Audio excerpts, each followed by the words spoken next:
इस ब्रह्मांड में संयोग नाम का कोई भी चीज नहीं है। संयोग नाम की कोई घटना नहीं है। हर एक घटना के पीछे कोई न कोई एक वजह होती है। इसको बड़े गहराई से समझ लें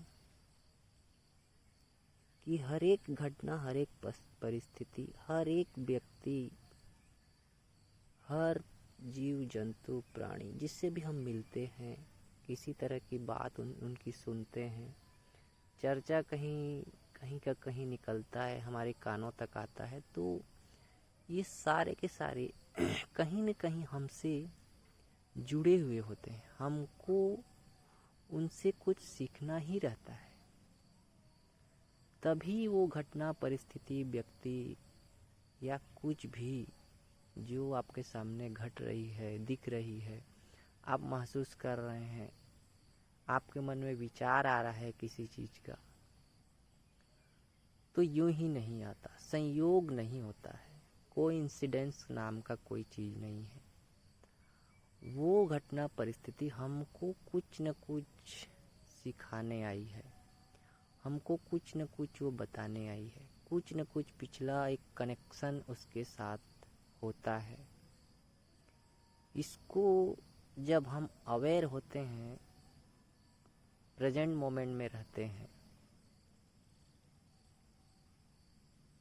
और थोड़ी इसमें गहराई में पहुंचते हैं, तो ये बात हमको क्लियरली समझ में आता है।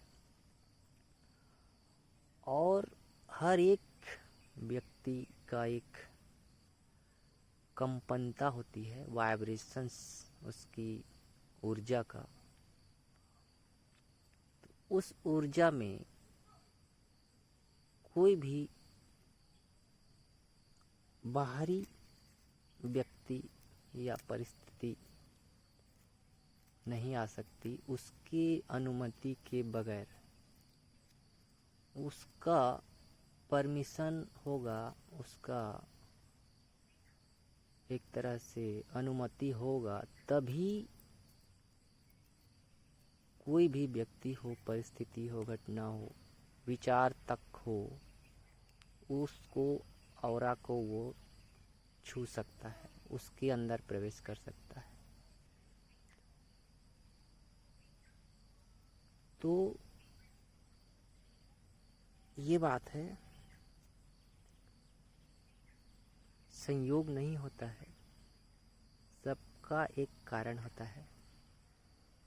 कुछ न कुछ पिछला, इस जन्म का, पिछले जन्म का कनेक्शन होता है, तभी हमारे संपर्क में कोई चीज, व्यक्ति, परिस्थिति, घटना आती है। और जब हम इस चीज को जान लेते हैं तो जिंदगी काफी हद तक आसान हो जाती है, क्योंकि हमको उस समय पता लग जाता है। मान लीजिए कोई बुरी घटना घट जाए सामने, तो हमको समझ में आ जाएगा कि इससे मेरे को सीखना क्या है, बल्कि ये ना सोच के कि ये मेरे साथ क्यों हुआ, नहीं होना चाहिए था, मैं ऐसा करता तो ऐसा हो जाता। इस तरह से बहुत सारी जो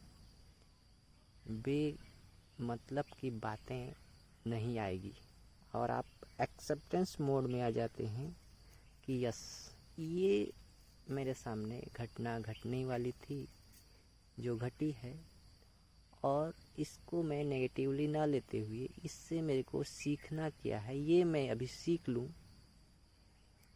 फिर ये जो घटना है अपने आप समाप्त हो जाएगी। और जब हम किसी घटना को स्वीकार कर लेते हैं तो वो घटना तो घटती है, लेकिन उसका प्रभाव हम पर बहुत ही कम, 10% के आसपास मान के चलिए, हमको वो प्रभावित करती है। और 90% जो उसका नेगेटिव प्रभाव है वो ख़त्म हो जाता है। ये बहुत बड़ी बात है।